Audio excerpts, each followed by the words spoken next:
I got these little mini garage door openers for your keychain. They're really small, really light. Let me show you the directions that came with it.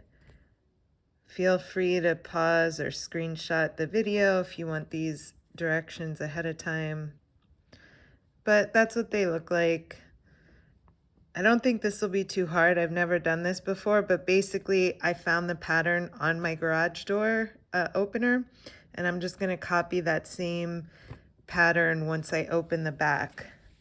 So it does not come with a mini screwdriver. Now I have one at home, so if you don't have one, you're going to have to get one or borrow one to take the back off. Now I just unscrewed the back, and this is what it looks like.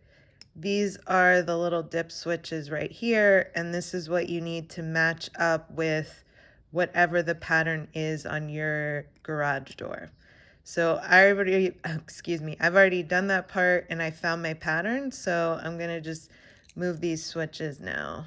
One little tip I want to mention, if you can't find this code on your garage door opener, if you already have a current garage door opener that maybe you inherited from the previous owner, which is what happened with me, you can unscrew the back of that one, because I have one that kind of looks like this, and then just copy the same pattern from your previous one onto these. So I'm outside now. I'm going to test this on the garage.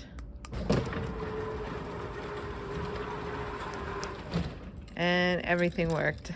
It's really cool. If you press it again, obviously your garage will stop in the middle, which is nice. So yeah, I tried the other one too. That one worked. My last tip would be test them out before you screw the back on and attach the clip and everything like that, just to make sure you didn't make any mistakes. And the other tip I have for you is those little switches are so tiny that I actually used the little screwdriver to push them up and down, which really helped. So anyway, these worked great. I'm happy with them and I recommend them.